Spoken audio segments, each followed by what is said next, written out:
جی السلام علیکم۔ میرے آج کے پروگرام کا موضوع ہے جسٹس قاضی فائز عیسیٰ کا عہد انصاف۔ چند ایسے معاملات ہیں جو کہ سامنے لانا بہت ضروری ہے، چونکہ ایک تاثر میڈیا میں اوورال جناب جسٹس قاضی فائز عیسیٰ کے حوالے سے یہ بن رہا تھا کہ ماضی میں چونکہ جو چیف جسٹسز رہے وہ ایک خاص بینٹ آف مائنڈ، ایک انکلینیشن رکھتے تھے ایک طرف، اور وہ چند بہت اہم کیسز پہ ایک ہی طرح کا رویہ اپناتے تھے۔ تو جناب جسٹس قاضی فائز عیسیٰ کے چیف جسٹس بننے کے بعد یہ والا سلسلہ تو خیر ختم ہو جائے گا، لیکن چند بہت ہی اہم اور توجہ طلب مسائل ایسے تھے جن کے اوپر اب تک توجہ نہیں دی گئی تھی، اور میں نے چند دن پہلے 6-7 موضوعات کا احاطہ کیا تھا کہ ان کے اوپر محترم جناب جسٹس قاضی فائز عیسیٰ کو اگر وہ مناسب سمجھیں تو ان کو ضرور دیکھنا ضرور چاہیے، کیونکہ یہ ایسی چیزیں ہیں جو کہ بہت ہی نقصان کا باعث ہوں گی۔ بنیادی طور پہ ہوتا یہ ہے کہ میرے دیکھنے والے یقیناً بہت سارے لوگ سمجھتے ہوں گے کہ جب بھی کوئی شخص ایوان اقتدار تک پہنچتا ہے، جب حکومت اس کے پاس آتی ہے یا کوئی عہدہ اس کے پاس آتا ہے یا طاقت آتی ہے، طاقتور ترین عہدے پہ پہنچتا ہے، جیسے پاکستان کے اندر کوئی آرمی چیف بن جائے۔ چیف جسٹس کا عہدہ تو خیر طاقتور نہیں ہوتا، لیکن ایک حوالے سے ایک کردار ہوتا ہے، قانون اور آئین کے مطابق تو بہت طاقتور، بلکہ سب سے طاقتور عہدہ ہے وہ قاضی القضاء ہوتا ہے، اور جس کا مطلب یہ ہے کہ اللہ تعالیٰ کی ذات اوپر ہے اور نیچے حکم قاضی القضاء کا چلے گا، آخری الفاظ اس کی ہوں گے۔ لیکن ہمارے ہاں انفارچونیٹلی ایسا نہیں ہوتا۔ میں نے اس لیے کہا کہ اتنا طاقتور عہدہ نہیں، یا وزیر اعظم کے عہدے پہ کوئی شخص بیٹھتا ہے، صدر بنتا ہے، تو اس سے پہلے وہ شخص بہت اچھے سے بات کر رہا ہوتا ہے، بہت اچھے ویوز یا خیالات ہوتے ہیں، لیکن جیسے ہی لوگ ان عہدوں پہ فائز ہوتے ہیں تو ایک خاص طرح کے لوگوں کے گھیرے میں آ جاتے ہیں۔ ان کے آس پاس جو صحافی ہوتے ہیں ان میں بہت اچھے نامور اور بڑے ایماندار صحافی بھی ہوں گے، لیکن وہ بھی اس طریقے سے تالیاں بجاتے ہیں کہ اس گونج میں آپ کو حق اور سچ میں فرق کرنا تھوڑا سا مشکل ہو جاتا ہے۔ بہت سے مسائل میں ایک مسئلہ ایسا ہے جو کہ سب سے بنیادی ترین توجہ کا حامل ہے، جس کے اوپر اگر کوئی ڈیولپمنٹ نہ ہوتی تو میں شاید خاموش رہتا، لیکن اس مسئلے کو حل کیا جا رہا ہے، یعنی کہ وہ مسئلہ سپریم کورٹ کے سامنے ہے، وہ لگ نہیں رہا، اس کی سماعت نہیں ہو رہی، لیکن وہ مسئلہ حل ہو رہا ہے سماعت ہوئے بغیر۔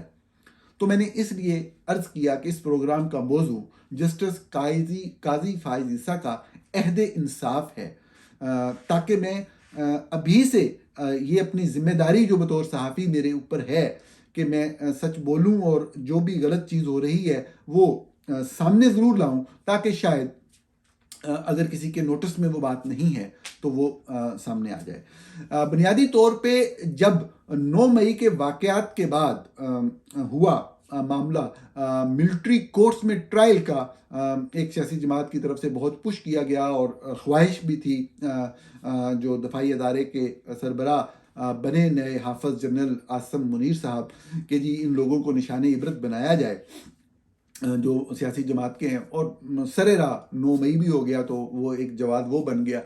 تو وہ اب اس میں بنیادی طور پہ یہ چیز تھی کہ ان کو نشانہ بنانے کے لیے ملٹری کورٹس کا جب معاملہ بنا تو عدالت کے اندر بھی آ گیا، اس کو عدالت میں چیلنج کیا گیا کہ جی 9 مئی کے حوالے سے جو بھی واقعات، جو سویلین لوگوں کا جو ٹرائل کیا جا رہا ہے، یہ ٹرائل نہیں کیا جا سکتا ملٹری کورٹس کے اندر۔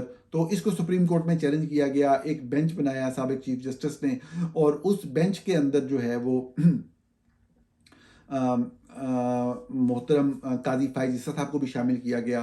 انہوں نے اس وقت معذرت کر لی اس بینچ کا حصہ بننے سے، یہ کہہ کے کہ جو پارلیمنٹ نے قانون پاس کیا ہے یہ اس کے حوالے سے وہ صحیح نہیں ہے۔ اس کے بعد اس کے تحت وہ بینچ نہیں بنا تو وہ حصہ نہیں بنتے، یہ ان کا حق تھا اور انہوں نے یقیناً بالکل صحیح کیا۔ جب کہ وہ چیف جسٹس بنے تو یہ چونکہ اہم ترین معاملہ تھا اس وقت کے پاکستان کے موجودہ حالات میں، تو ایک صورت یہ تھی کہ شاید وہ اس کو جو انیشلی کیسز لیں گے اس کے اندر لے کے اس کا فیصلہ کر دیں گے، لیکن ایسا نہیں ہو سکا۔ میں آپ کو عرض کروں کہ اس کے بعد پارلیمنٹ نے ایک قانون سازی بھی کی، اور وہ قانون سازی کچھ اس طرح سے تھی کہ پاکستان آرمی ایکٹ میں ترمیم کی گئی، جو بڑی گھٹیا اور غلیظ ترمیم تھی۔ ایک تمام آل پاورفل بنا رہے تھے وہ آرمی چیف کو، محمد نواز شریف صاحب باہر بیٹھ کے اپنی نون لیگ کے ذریعے جو ان کے آپس میں ڈیل کے معاملات چل رہے ہیں اس کے ذریعے۔ اسی طریقے سے جو سیکرٹ ایکٹ تھا اس کے اندر بڑی شرمناک ترامیم کی گئی۔ میں نے عرض کیا کہ پوری مہذب دنیا کا کوئی بھی شخص ان ترامیم کو دیکھ لے تو ان کو ڈریکونین لاز کہے گا کہ سیکرٹ ایجنسی کے جو اہلکار ہیں کسی پاکستانی کو، کسی شہری کو کسی بھی وقت کسی جرم کے بغیر، کسی وارنٹ کے بغیر گرفتار کر سکتے ہیں، اس کی کسی بھی چیز کو قبضے میں لے سکتے ہیں، اس کی پراپرٹی کو، اس کے تصرف میں جو بھی چیزیں ہیں، کوئی ڈاکومنٹس ہیں، کوئی چیزیں ان کو وہ قبضے میں لے سکتے ہیں بغیر کسی قانونی پروسیجر کے۔ یعنی پاکستان کو ایک طرح سے غزہ بنا دیا گیا، پاکستان کو مقبوضہ بنا دیا گیا، اور قانون کے ذریعے تو ان دو قوانین کو بھی چیلنج کیا گیا سپریم کورٹ کے اندر۔ آج کے پروگرام کا مقصد آپ کو یہ خبر دینا ہے اور آپ کے سامنے یہ چیز رکھنا ہے کہ فرض کریں کہ یہ جو دو لاز تھے ان کو سندھ بار کونسل نے بھی جو ہے وہ چیلنج کیا، اور یہ خبر چھپ چکی ہے، آپ نے پڑھ لی ہوگی کہ سندھ بار کونسل نے جو ہے وہ اس پٹیشن کو واپس لینے کا فیصلہ کر لیا۔ تو خبر یہ ہے کہ جی بہت سارے جو وکلا تھے ان کے اوپر بہت شدید پریشر تھا ISI کا، جو ایسے کہ سیکٹر آفیسز تھے اسلام کراچی کے اندر، اور صاف ظاہر ہے کہ جس طرح سے پریشر ہوتا ہے، جو دھمکیاں ہوتی ہیں آپ سب لوگ جانتے ہیں۔ اس کے بعد پٹیشن سپریم کورٹ میں ہے، وہ لگ نہیں رہی، اور میں اب آپ اس کو پورا بیک گراؤنڈ آپ کے سامنے رکھوں گا، اور پیچھے سے فیصلہ ہو رہا ہے۔ فیصلہ کس طریقے سے ہو رہا ہے کہ مینج کیا جا رہا ہے، مطلب آپ عدل کے اور انصاف کے نظام کا معیار دیکھیں کہ جناب قاضی فائز عیسیٰ قاضی القضاء کی مسند پہ بیٹھے ہیں، اور ان کے سامنے ایک کیس لگا ہوا ہے، اور جو کیس لگانے والے ہیں ان کو غائب کیا جا رہا ہے۔ سندھ بار کونسل جیسا ادارہ کہتا ہے کہ جی ہمارے فلاں ہاؤس سے منظوری نہیں لی گئی تھی، ہم واپس لیتے ہیں۔ لیکن پھر بھی آپ یہ دیکھیے کہ دو لوگ ایسے تھے جنہوں نے اس فیصلے کے باوجود کہا کہ ہم تو کیس لڑیں گے۔ ایک نعیم الدین قریشی صاحب ہیں، ایک اور صاحب ہیں۔ ان دو لوگوں نے بہت واضح انداز میں جو ہے سپریم کورٹ کے اندر ان رائٹنگ بھی یہ جمع ہو چکا ہے کہ ہم تو اس کیس کو پرسیو کریں گے، لیکن کیس آج کے دن تک نہیں لگ سکا۔ میں اس چیز کے اوپر اس لیے بات کر رہا ہوں کہ یہ انتہائی بنیادی انسانی حقوق کا مسئلہ تو ہے ہی ہے، پاکستان کا اہم ترین مسئلہ ہے، کیونکہ پاکستانی شہریوں کو ملٹری کورٹ کے اندر ٹرائل کرنے کی باتیں ہو رہی ہے۔ عام شہریوں کو جنہوں نے ملک کے خلاف کوئی غداری یا کسی دفاعی ادارے کے اوپر کسی بیرونی ملک کی طرف سے آ کے کوئی حملہ نہیں کر دیا ہے، یہ وہ لوگ ہیں جنہوں نے احتجاج کیا، اپنے حق احتجاج کو استعمال کیا۔ ایک تو یہ معاملہ ہے۔ دوسرا معاملہ ان دو قوانین کا ہے جن کو پورے پارلیمنٹری پروسیس کو بلڈوز کر کے لا منسٹری نے نوٹیفیکیشن جاری کر دیا کہ یہ قانون ہے، حالانکہ پروسیس ہوا ہی نہیں۔ جو قانون آئین کے اندر قانون سازی کا طریقہ لکھا گیا ہے وہ فالو ہی نہیں ہوا۔ تو بنیادی طور پہ اس کو جب چیلنج کیا گیا سپریم کورٹ کے اندر، تو اس اتنا اہم معاملہ تھا، اس لیے بھی اہم تھا، میں نے جس طرح کے مادی میں بھی عرض کیا کہ اس سے پہلے بھی ملٹری کورٹس میں ٹرائل کی بات آئی تھی اور معاملہ سپریم کورٹ کے اندر گیا تھا، اور یہ بات ہے 2014-15 کی، کہ جب پاکستان میں دہشت گردی کے واقعات بڑھنا شروع ہوئے، نواز شریف اس وقت وزیر اعظم تھے، اور اس کے بعد آپ نے دیکھا کہ دسمبر 2014 میں آرمی پبلک اسکول پشاور میں ایک بڑا ہولناک حملہ ہوا دہشت گردوں کا، جس میں ہمارے بچوں کو تقریباً 140 بچوں کو شہید کیا گیا، ذبح کیا گیا طالبان دہشت گردوں کی طرف سے، جو انسانیت کی تاریخ کے بدترین دہشت گرد ہیں۔ تو جب ان کو کیا گیا تو ایک سب ذرا کہ لوگوں کی توجہ بٹانے کے لیے مختلف طرح کے پھر طریقے کیے جاتے ہیں۔ ایک دفعہ سیکورٹی فیلئر ہو جاتا ہے، انٹیلیجنس فیلئر ہو جاتا ہے، پھر آگے کارروائی ڈالنی ہوتی ہے، تو مطالبہ آیا جی ملٹری کورٹس بنائی جائیں تو پھر ہم کریں گے۔ اس کی گنجائش نہیں تھی، تو اس کے لیے نواز شریف صاحب نے آئین میں ترمیم کر دی۔ تو آئین میں ترمیم کا معاملہ، جیسا کہ میں نے پہلے بھی عرض کیا، کہ سپریم کورٹ کے سامنے چلا گیا، کہ جی یہ ترمیم اس مقصد کے لیے تو نہیں کی جا سکتی آئین کے اندر، پارلیمنٹ بھی نہیں کر سکتی کہ جی آپ بنیادی انسانی حقوق کے خلاف جو ہے وہ کوئی بھی چیز جو ہے کوئی لیجسلیشن کر دیں. آئین میں ترمیم بھی آپ نہیں کر سکتے کوئی انسانی حقوق کی خلاف ورزی کے بارے میں جو چیز آ رہی ہو. تو وہ معاملہ جب سپریم کورٹ میں گیا تو اس وقت کی فل کورٹ بیٹھی، اس میں چیف جسٹس جو موجودہ ہیں قاضی فائز عیسیٰ یہ بطور جج اس کے ممبر تھے. تو 6 ججز نے مائنورٹی ججمنٹ دی. انہوں نے کہا کہ پارلیمنٹ بھی یہ لیجسلیٹ نہیں کر سکتی، یہ آئین میں ترمیم نہیں کر سکتی.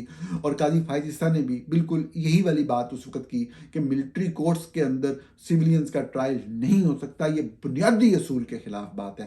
میں آپ کے ناظرین توجہ میں صرف یہ بات لانا چاہتا ہوں کہ میں بالکل قاضی فائز عیسیٰ کے اس وقت کے فیصلے کے حق میں تھا. جو میجورٹی ججمنٹ تھی میں اس کو غلط سمجھتا تھا، آج بھی سمجھتا ہوں غلط. میں سمجھتا ہوں کہ سویلینز کا ٹرائل نہیں ہونا چاہیے، لیکن ایک نقطہ ضرور ذہن میں رکھیے گا کہ اس وقت جن سویلینز کی بات ہو رہی ہے وہ ہمارے 140 بچوں کے قاتل تھے، وہ انسانیت کا قتل عام کرنے والے طالبان سویلینز تھے. ان کے بارے میں بھی ان کے بھی ملٹری کورٹ میں ٹرائل کی جب بات ہوئی تو محترم قاضی فائز عیسیٰ صاحب نے یہ کہا کہ یہ والی جو چیز ہے، یہ والی جو ملٹری کورٹس میں ٹرائل کی بات ہے، جو ملٹری کورٹس کے قیام کی بات ہے، یہ آئین کے بنیادی ڈھانچے سے متصادم ہے. پارلیمنٹ کو اس طرح کی قانون سازی کی اجازت نہیں دی جا سکتی. یعنی ملٹری کورٹس کے انہوں نے خلاف بات کی، ملٹری کورٹ میں سیولینز کے ٹرائل کے خلاف بات کی. اور اب جب کہ یہ معاملہ آیا تو عمر عطا بندیال صاحب کے دور میں تو انہوں نے بینچ کا حصہ بننے سے انکار کر دیا. جیسا میں نے عرض کیا ان کا حق بنتا ہے، انہوں نے صحیح کیا. اب وہ چیف جسٹس آف پاکستان ہیں، وہ بینچز بنا رہے ہیں. انہوں نے پہلے دن سے ہی وہ جو ایکٹ ہے اس کے حوالے سے فیصلہ کر لیا اور 3 ججز کی کمیٹی بن گئی اسی قانون کی روح کے مطابق، اور وہ بینچز بنا رہے ہیں.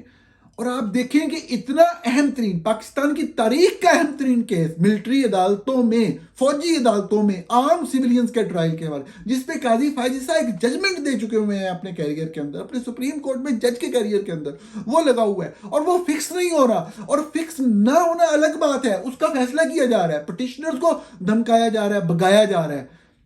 قاضی فائز عیسیٰ صاحب، کم از کم مجھے، میرے جیسے صحافی کو تو کبھی آپ سے یہ امید نہیں تھی، یہ توقع نہیں تھی کہ اس طریقے سے معاملات چلیں گے کہ آپ کی عدالت میں اتنا اہم معاملہ لگا ہو.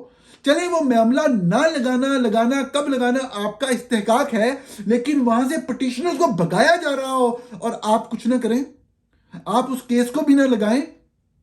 یہ تو پھر فوج کے ادارے کے ساتھ مل کے عوام پاکستان کے خلاف سازش کرنے والی بات ہو گئی. اس کو تو لوگ کبھی بھی برداشت نہیں کریں گے. یہ تو بہت ہی غلط بات ہے. ایک پٹیشن آپ کے سامنے پڑی ہے، قانون بنانے کا ڈرامہ کیا گیا، جو طریقہ آئین میں لکھا ہوا ہے وہ پروسیس نہیں کیا گیا. پریزیڈنٹ نے سائن نہیں کیے، جب نہیں سائن کیے تو پارلیمنٹ دوبارہ منظور کر کے بھیج دے، پریزیڈنٹ کے سائن کی ضرورت ہی نہیں ہے. یہ بات آئین میں لکھی ہوئی ہے، اس کو نہیں فالو کیا گیا، لا منسٹری نوٹیفیکیشن کر دیا. یہ کیسے ہو سکتا ہے؟ یہ بنیادی ترین معاملہ ہے آج کے پاکستان کا. آپ کے آس پاس جو صحافی تالیاں بجا رہے ہیں، جو لوگ آپ کو سناخ خوانی کر رہے ہیں، یہ لوگ آپ کو غلط طرف لے کے جا رہے ہیں. اگر کوئی شخص، اگر صحافیوں میں سے کوئی بھی شخص، میں اپنی بات نہیں صرف کر رہا، کوئی بھی شخص اگر آپ کو یہ بتا رہا ہے کہ یہ چیز غلط ہوئی، اگر آپ یہ چیز غلط ہو رہی ہے، وہ آپ نے لازمی طور پہ اس کے اوپر جو بھی قانون اور آئین کے مطابق چیز ہے وہ کرنی ہے اور فوراً سے کرنی ہے. اور اس سے خطرناک بات، سارا نظام روک دینا چاہیے جب آپ کو پتہ لگے کہ پٹیشنرز کو ہراساں کیا جا رہا ہے اور پٹیشن واپس دی جا رہی ہیں. پورا نظام سپریم کورٹ کا رک جانا چاہیے اگر اس طرح کی بات کبھی بھی آپ کے نوٹس میں معمولی سی بھی آ جائے.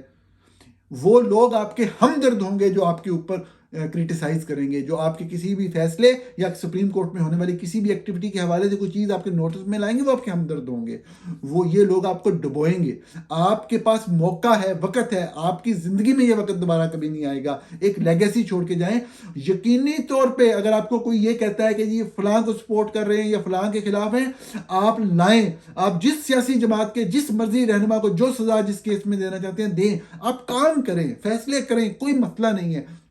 لیکن اس طرح کیسز کو، اہم ترین کیسز کو نہ لگانا اور پھر ان کا اس طریقے سے معاملہ ہونا کہ جی پٹیشنرز کو وہ کیا جانا، ہراساں کیا جانا، بھگا دینا، ختم کر دینا، یہ بڑی غلط بات ہے.